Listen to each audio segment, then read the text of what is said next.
সংবিধান সংশোধনের এখতিয়ার নির্বাচিত সরকারের বললেন মির্জা ফখরুল। নির্বাচনের সুনির্দিষ্ট সময় ঘোষণা না করায় হতাশা। আগামী জাতীয় নির্বাচন নিয়ে বাংলাদেশ সরকারের পদক্ষেপকে স্বাগত জানালো যুক্তরাষ্ট্র। পর্যবেক্ষণ করা হচ্ছে সময়সীমা নির্ধারণ। জুলাই বিপ্লবকে কেন্দ্র করে রমরমা মামলা বাণিজ্য। হলফনামা যেন মোটা টাকার অপর নাম, ব্যবস্থা নেওয়ার আশ্বাস পুলিশের। আওয়ামী লীগের কেন্দ্রীয় কার্যালয়ে এখন যেন পাবলিক টয়লেট। চলছে মাদক ও দেহ ব্যবসা, প্রশাসনের নজরদারির তাগিদ। এবং কক্সবাজারের পেকুয়ায় ডাম্প ট্রাক সিএনজি অটোরিকশা সংঘর্ষ। একই পরিবারে ৩ জন সহ অন্তত ৫ জন নিহত, পালিয়েছে চালক। দেখছিলেন সংবাদ শিরোনাম, সঙ্গে আছে মিশকাত জাহান মনি।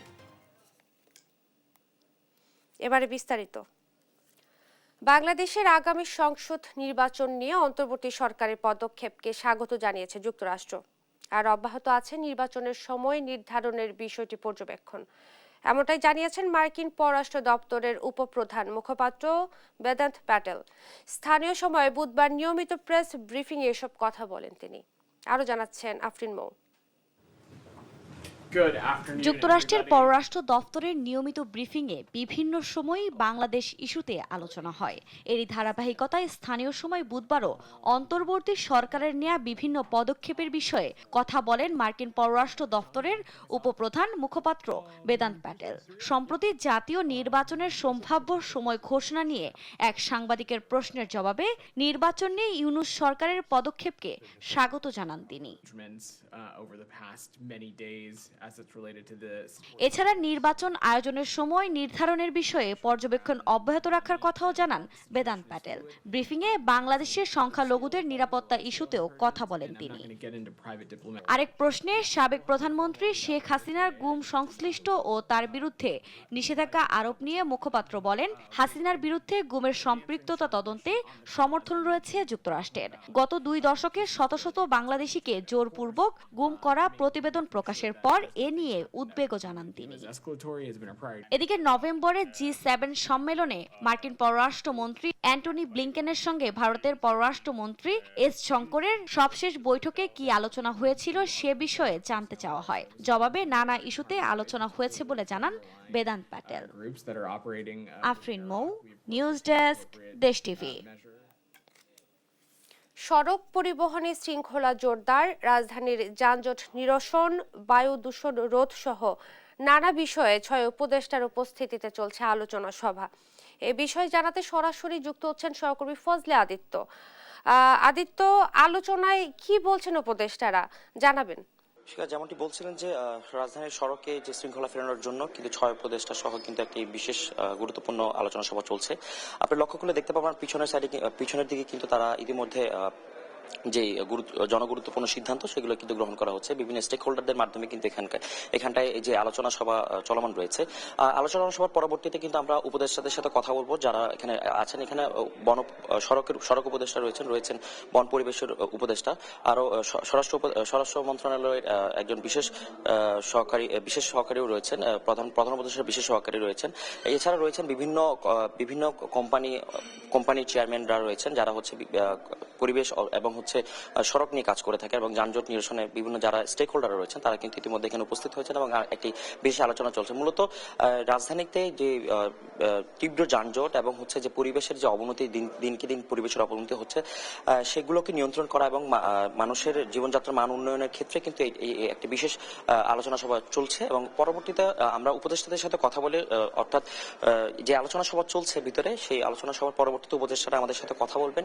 কথা বলার পর পরবর্তী জানতে পারবো সেই মিটিং এ, অর্থাৎ এই যে আলোচনা সভাটি অনুষ্ঠিত হচ্ছে সেই মিটিং এ কি ধরনের সিদ্ধান্ত গ্রহণ করা হয়েছে আমরা আরো অল্প কিছুক্ষণের মধ্যে জানতে পারবো। তবে এখন পর্যন্ত যেটি জানতে পেরেছি যে মূলত রাজধানীতে যে সড়কের শৃঙ্খলা ফেরানোর জন্য যে ধরনের নীতিগত সিদ্ধান্ত নেওয়ার দরকার এবং যেখানে খুঁটিনাটি যে সমস্যাগুলো রয়েছে সবগুলো খতিয়ে দেখে কিন্তু মূলত এই সিদ্ধান্তগুলো গ্রহণ করা হবে। তবে আমরা আর অল্প কিছুক্ষণের মধ্যে আরো বিস্তারিত জানাতে পারবো আমাদের দর্শকদের। এই ছিল আমার কাছে বিদ্যুৎ ভবন থেকে উপদেষ্টাদের বৈঠকের সর্বশেষ তথ্য। ধন্যবাদ আপনাকে। সড়ক পরিবহনে শৃঙ্খলা জোরদার, যানজট নিরসন, বায়ু দূষণ রোধ সহ নানা বিষয়ে 6 উপদেষ্টার উপস্থিতিতে চলছে আলোচনা সভা। এই ব্যাপারে বিস্তারিত জানাচ্ছিলেন সহকর্মী ফজলে আদিত্য। সংবিধান সংশোধনের এখতিয়ার নির্বাচিত সরকারের, এমন মন্তব্য করেছেন বিএনপি মহাসচিব মির্জা ফখরুল ইসলাম আলমগীর। সকালে গুলশান কার্যালয়ে এক ব্রিফিংয়ে এ মন্তব্য করেন তিনি। এ সময় মহান বিজয় দিবসে প্রধান উপদেষ্টার দেয়া ভাষণের প্রতিক্রিয়ায় মির্জা ফখরুল বলেন, সুনির্দিষ্ট সময়সীমা না দেয়ায় কিছুটা হতাশ হয়েছে বিএনপি। এ সময় বিএনপি চেয়ারপারসন খালেদা জিয়ার শারীরিক অসুস্থতার কারণেই মুক্তিযোদ্ধা সমাবেশ স্থগিত করা হয়েছে বলে জানান তিনি।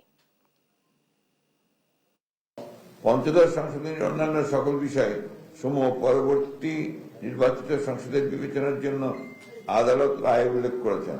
সুতরাং সংবিধানের সকল প্রকার সংশোধনী একমাত্র নির্বাচিত সংসদেরই এখতিয়ার বা কর্ম বা তার বিচার বিভাগীয় স্বীকৃতি দেওয়া হয়েছে সভায়। কিন্তু আমরা যেটা আশা করেছিলাম যে আমরা সেটা বলেছি যে চিফ অ্যাডভাইজার সুনির্দিষ্ট একটা সময়ের মধ্যে একটা রোড ম্যাপ দিয়ে দেবেন, সেটা তিনি দেননি। এটা আপনারা আমাদেরকে কিছুটা হতাশ করেছে, একই সঙ্গে জাতিকেও কিছুটা।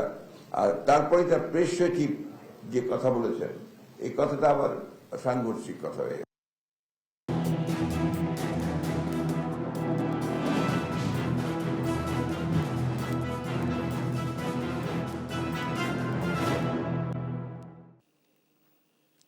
চাকরির প্রলোভনে মামলা, বাসা ভাড়ার প্রলোভনে অব্যাহতি, হলফনামা যেন মোটা অঙ্কের টাকার অপর নাম। নারায়ণগঞ্জের সিদ্ধিরগঞ্জে জুলাই আগস্ট বিপ্লবকে কেন্দ্র করে মামলা যেন মহা বাণিজ্যের মাধ্যম এখন চক্রের কাছে। দেশ টিভির অনুসন্ধানে মিলেছে চাঞ্চল্যকর নানা তথ্য। মিথ্যা মামলা বাণিজ্য ধারাবাহিকের আজ 11 পর্ব অনুসন্ধান করেছেন নারায়ণগঞ্জ প্রতিনিধি বিল্লাল হোসেন এবং জানাচ্ছেন এম এ আজিম। বৈষম্যবিরোধী ছাত্র আন্দোলন চলাকালে 20 জুলাই বাড়ির ছাদে গুলিবিদ্ধ হয়ে মারা যান মেকানিক্যাল ইঞ্জিনিয়ার সৈয়দ মুস্তফা কামাল রাজু।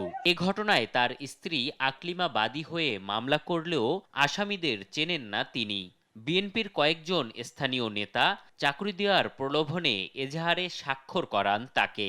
আর এখন বাড়ি ভাড়া সহ নানা সুবিধা দেওয়ার আশ্বাসে মামলা থেকে আসামির নাম কাটাতে হলফনামা দিতে চাপ দিচ্ছেন তাকে। গিয়াসউদ্দিন এমপির উনারই লোক নাকি উনারা। তো আমার বাসা 3 দিন আসছিল। আসলে আমি এভাবে মানসিকভাবে প্রস্তুতি ছিলাম না। তো ওনারা আসছিলেন, ওইখানে মামলা হয়েছিল আর কি। কেমনে বলছিল আর কি চাকরি দিবে, আমার ছেলেরে পড়াবে, এরকম আর কি। এবার অভিযুক্ত সে বিএনপি নেতাদের মুখোমুখি হতে চাই আমরা, তবে কথা বলতে রাজি নয় তারা।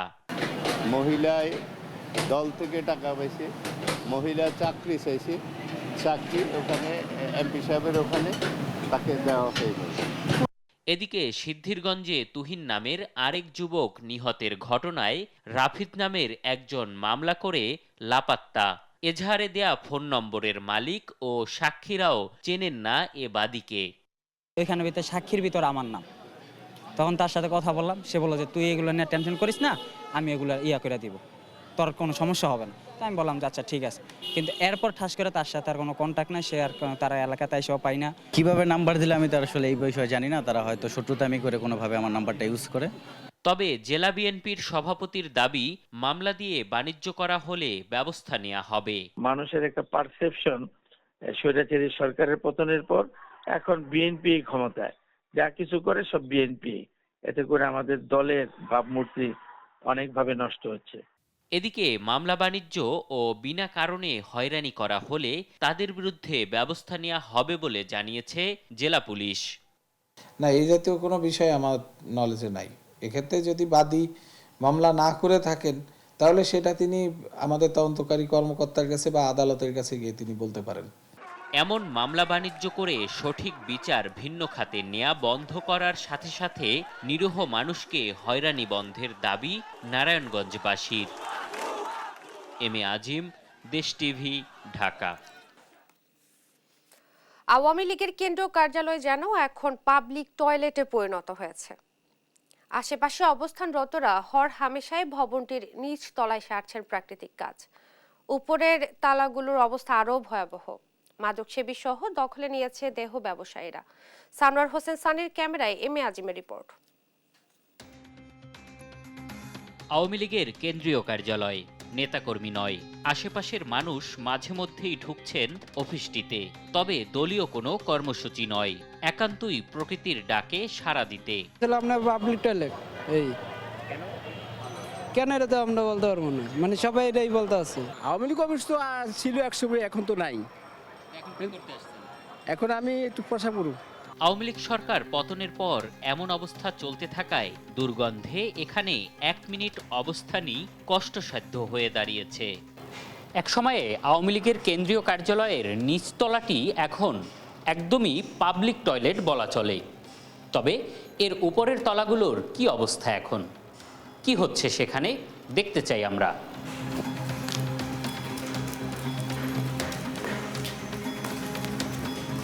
সিঁড়ি ধরে উপরে উঠতেই দেখা মেলে ভবঘুরেদের। শুধু আড্ডা নয়, রীতিমতো থাকার জায়গা দখল নিয়ে মারপিট করছে এরা। রুমগুলোর আসবাবপত্র তো নেই, দুর্বৃত্তরা খুলে নিয়েছে দরজা জানালা পর্যন্ত। তার মধ্যেই অপরাধের অভয়াশ্রম বানিয়ে ফেলেছে অপরাধীরা। চলছে অবাধে মাদক সেবন। এনে সবাই গাঞ্জা মাঞ্জা গাইতে হয়, প্রসাব করতে হয়, বাথরুম করতে হয়, গাঞ্জা খায়, বাবা খায়। এখানের মানুষজন এখন এটাকে একটা আস্থানা বানিয়ে ফেলছে। আরও উপরে উঠলে দেশ টিভির ক্যামেরায় ধরা পড়ে দেহ ব্যবসার চিত্র। রাত হলে যা আরও বাড়ে বলে দাবি স্থানীয়দের। গাঞ্জা ইয়াবা এগুলা সেবন করে, রাতের দিকে মহিলারা আনাগোনা হয়। অপরাধীদের অভয়াশ্রম থেকে রক্ষায় প্রশাসনের নজরদারি বাড়ানোর তাগিদ স্থানীয়দের। এম এ আজিম, দেশ টিভি, ঢাকা। শুধু উন্নত দেশই নয়, এশিয়ার দেশগুলোর সঙ্গেও বাণিজ্য বৃদ্ধির চেষ্টা করছে অন্তর্বর্তী সরকার। গেল বুধবার মিশরের ডি8 সম্মেলনে এ কথা জানান প্রধান উপদেষ্টার প্রেস সচিব শফিকুল আলম। জানান, সম্মেলনে বহির্বিশ্বের কাছে বাংলাদেশকে তুলে ধরবেন প্রধান উপদেষ্টা। এ সময় দেশের তরুণদের সরকার এমনভাবে প্রস্তুত করতে চায় যাতে তারা চাকরির পেছনে না ঘুরে নিজেরাই উদ্যোক্তা হতে পারে। বাংলাদেশের ওনার যে ফিলোসফি সেটা হচ্ছে যে মাল্টিলেটারাল যেগুলো মানে রিজিওনাল কোঅপারেশন রিলেটেড যতগুলো ফোরাম আছে সেইগুলো ফোরামে উনি আসলে বাংলাদেশে একটা শক্ত প্রেজেন্স চাচ্ছেন। আর কালকে একটা কি থিম হচ্ছে ইউথ আর এসএমই। আপনি ইউথের নিয়ে উনি কথা বলবেন, ইউথ নিয়ে ওনার যে চিন্তা ভাবনা সেগুলো বলবেন। ইউথ ক্যান বি মানে ওরা নিজেরাই জব ক্রিয়েটর হতে পারে, ওরা যে শুধু জবের পিছনে দৌড়াবে তা না, they can be a entrepreneur and they can create jobs. জুলাই গণহত্যার মামলায় সাবেক পুলিশ প্রধান চৌধুরী আব্দুল্লাহ আল মামুন ও ন্যাশনাল টেলিকমিউনিকেশন মনিটরিং সেন্টার এনটিএমসির সাবেক মহাপরিচালক অবসরপ্রাপ্ত মেজর জেনারেল জিয়াউল আহসান সহ 7 জনকে আন্তর্জাতিক অপরাধ ট্রাইব্যুনালে হাজির করা হয়েছে। সকালে কেরানীগঞ্জ কেন্দ্রীয় কারাগার থেকে তাদের ট্রাইব্যুনালে আনা হয়। একই মামলায় অন্য 5 পুলিশ কর্মকর্তাকেও ট্রাইব্যুনালে হাজির করা হয়।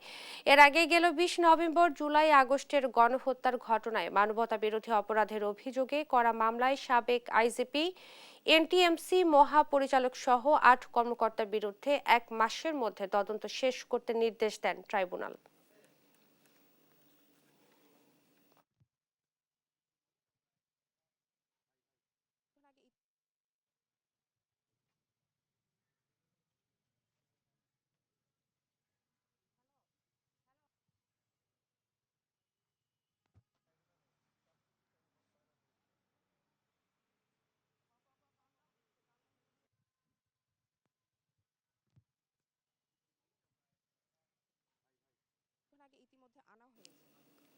বিশেষ ট্রাইব্যুনালে কথা বলছেন আইনজীবী, আমরা সরাসরি চলে যাচ্ছি সেখানে। তথ্যাদি ক্রস চেক করা এবং তাদের বক্তব্যটা জানা এগুলো আমাদের জন্য জরুরি, সেই কারণে আমরা তাদের জিজ্ঞাসাবাদ করব। এবং আপনারা জানেন যে এই জিজ্ঞাসাবাদের এই প্রক্রিয়াটা আমরা যে করছি সেটা গতানুগতিক কোনো পুলিশ রিমান্ডের মতো নয়। সেখানে একটা স্বচ্ছ কাচের দেয়ালের পেছনে বসে আমাদের তদন্তকারীরা তাদের সাথে কথা বলেন এবং কাচের দেয়ালের বাইরে তার আইনজীবী বসে সব কিছু দেখেন। তাকে কোনো ভয়ভীতি জোর প্রদর্শন, শক্তি প্রদর্শন, ভয়ভীতি প্রদর্শন এগুলোর কোনো সুযোগ এখানে নেই। সম্পূর্ণ আন্তর্জাতিক স্ট্যান্ডার্ড মেনটেন করেই তাকে জিজ্ঞাসাবাদ করা হয়। এবং এই জিজ্ঞাসাবাদের ব্যাপারে আপনাদের সবারই হয়তো প্রশ্ন থাকবে। গতকালকে একজন আসামিকে আমরা জিজ্ঞাসাবাদ করেছি, সাবেক আইসিটি প্রতিমন্ত্রী জোনায়েদ আহমেদ পলক।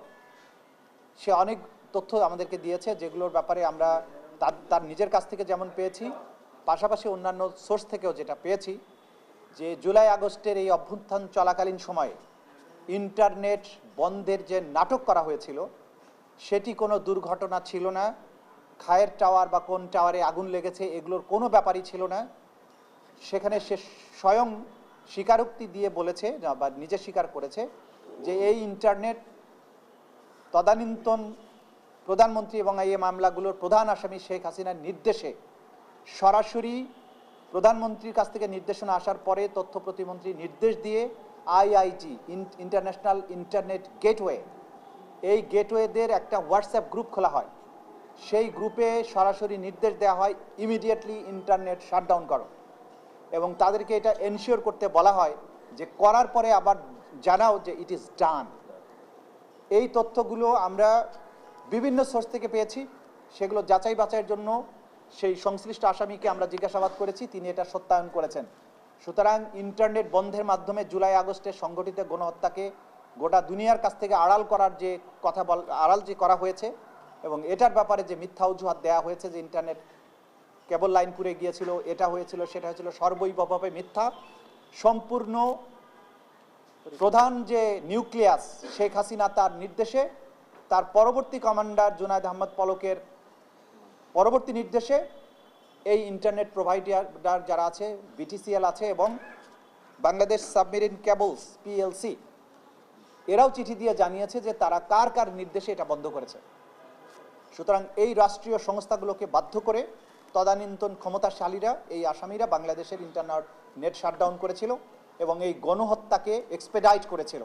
এই তথ্যগুলো আকাররূপে আমরা পেয়েছি, এগুলোকে আমরা ফর্মুলেট করছি এখন, এগুলোকে আমরা বিচারের উপযোগী করে কোর্টে প্রেজেন্ট করব। আরো দুজন বলেছি আমি, তিনজনকে আজকে জিজ্ঞাসাবাদের জন্য, একটা আব্দুল্লাহ আল কাফি, একটা হ্যাঁ, প্রত্যেকের জিজ্ঞাসাবাদ শেষে আমরা বলেছি জিজ্ঞাসাবাদ তাদেরকে আমরা যে তথ্যগুলো আমাদের প্রয়োজন সেগুলো আমরা পেয়েছি তাদের কাছ থেকে। সবকিছু হয়তো আপনাদের সাথে শেয়ার করব না, কিন্তু ইন্টারনেটের ব্যাপারটা যেহেতু অত্যন্ত গুরুত্বপূর্ণ ছিল সেটা আমরা জানানোর প্রয়োজন বোধ করছি। আমরা সময় চেয়েছি। সময় তো আসলে আমাদের চাওয়ার বিষয় না। আপনারা জানেন যে এই মামলার তদন্তকালে কতদিনের মধ্যে শেষ করতে হবে আইনে কোনো সুনির্দিষ্ট বিধান নেই, কিন্তু এত বড় গ্র্যাভিটির একটা মামলার প্রপার তদন্ত করা, প্রপার একটা রিপোর্ট সাবমিট করার জন্য অনেক সময় প্রয়োজন।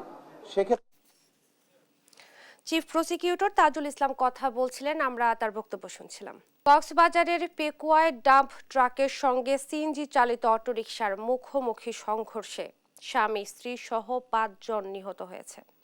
এ সময় আহত হন আরও 2 জন। সকাল 8টার দিকে আঞ্চলিক মহাসড়কের পেকুয়া উপজেলার হাজীবাজার এলাকায় এ ঘটনা ঘটে। পুলিশ জানায় পেকুয়া থেকে চট্টগ্রামমুখী একটি অটোরিকশা আঞ্চলিক মহাসড়কের হাজীবাজার স্টেশনে পৌঁছালে বিপরীত দিক থেকে আসা একটি ডাম্প ট্রাক সেটিকে ধাক্কা দেয়। এতে অটোরিকশাটি দুমড়ে মুচড়ে যায়। ঘটনাস্থলেই মারা যায় অটোরিকশার 5 যাত্রী। কক্সবাজার জেলা পুলিশের মুখপাত্র জসিমউদ্দিন জানান, নিহতদের মরদেহ উদ্ধার করা হয়েছে। আহত 2 জনকে চট্টগ্রাম মেডিকেল কলেজ হাসপাতালে পাঠানো হয়েছে।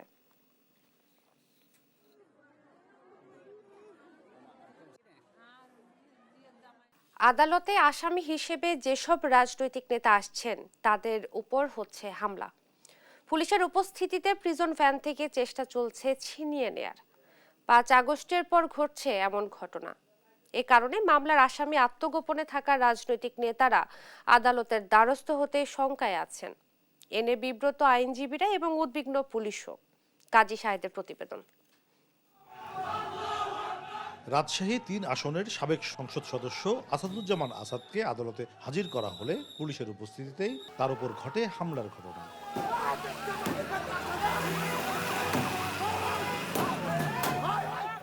একই কায়দায় হামলার ঘটনা ঘটে রাজশাহী মহানগর আওয়ামী লীগের সাধারণ সম্পাদক ডাব্লু সরকারের উপর। এর আগেও গ্রেপ্তার রাজনৈতিক নেতাকর্মীদের ওপর হামলা হয় আদালত চত্বরে। ফলে মামলার আসামি হয়ে আত্মগোপনে থাকা নেতারা বিচারের মুখোমুখি হতে উদ্বিগ্ন। আমরা সবাই এই বিষয়ে আতঙ্কিত। আমরা যে আদালতে বিচার প্রার্থীর জন্য যাব, জামিনের জন্য যাব, সেজন্য আমরা যেতে সাহস পাচ্ছি না। বর্তমান প্রেক্ষাপটে যে মব জাস্টিস গুলো হচ্ছে, অন্যায় অবিচার হচ্ছে, বিচার ব্যবস্থার কোনো নিশ্চয়তা নাই, এই কারণে তো আমরা নিজেরা আদালতে যেতে পারছি না। এখানে অপরাধ কিন্তু ছেয়ে গেছে, তারা কোর্টে গেলে, হাজিরা দিতে গেলে তারা যেভাবে ন্যাক্কারজনক ঘটনাগুলো ঘটাচ্ছে, আমাদের মামলা মোকদ্দমাগুলো নিয়ে আইনের ব্যবস্থা হওয়ার জন্য সেই সুযোগ আমাদেরকে তারা দিচ্ছে না। সিনিয়র আইনজীবীরা বলছেন, বাদী আসামির নিরাপত্তার দায়িত্ব আদালতের। বিচার প্রার্থীর উপর হামলার ঘটনা অনভিপ্রেত। আদালত প্রাঙ্গণে এসে তাকে মারপিট করা হয়, তাকে যদি বিভিন্নভাবে হ্যারাস করা হয়, সেই দায়িত্বটা আদালতের এবং আইনশৃঙ্খলা বাহিনীর উপরে। মুভ জাস্টিসের নামে যে ধরনের যে ধরনের আচরণ করা হয়েছে, এটা আমার কাছে খুব কঠিন একটা বাজে একটা মনে হচ্ছে। এখানে বাদী বা বিবাদী যে পক্ষই হোক না কেন, আসামি, এদের সার্বিক নিরাপত্তা বিধান করা উচিত। সন্ত্রাসী গোষ্ঠী বিভিন্নভাবে এই কোর্ট এলাকায় ঘোরাফেরা করছে, তাতে বিচার বিঘ্নিত হচ্ছে। আদালত চত্বরে আসামির উপর হামলার ঘটনায় উদ্বিগ্ন পুলিশও। নগর পুলিশের মুখপাত্র বলছেন, পুলিশের তৎপরতার কারণেই বড় অঘটন ঘটেনি। আগামীতে নিরাপত্তা বলয় আরো শক্ত হবে। পুলিশ না থাকতো তাহলে পরিস্থিতি কেমন হতো একটু বিবেচনা করে দেখেন, অনেক ক্ষতিকর হতে পারতো। পুলিশ ছিল বলেই কিন্তু সেভাবে তাকে করা গিয়েছে, জেল হাজতে প্রেরণ করা গিয়েছে। আইনজীবীরা বলছেন, আদালত চত্বরে হামলার এমন ঘটনা বিচার কার্যক্রম ব্যাহত করবে। কাজী সাহেদ, দেশ টিভি, রাজশাহী। টঙ্গীর বিশ্ব ইজতেমা ময়দানে দুই গ্রুপের সহিংসতা ও প্রাণহানির পর আজও নিরাপত্তা বলয় তৈরি করে রেখেছে আইন শৃঙ্খলা বাহিনী। সাজোয়া যান সহ নিরাপত্তা রক্ষায় কাজ করছেন সেনা সদস্যরাও। আগামীকাল থেকে ইজতেমা করতে চেয়েছিলেন 7 গ্রুপের মুসল্লিরা।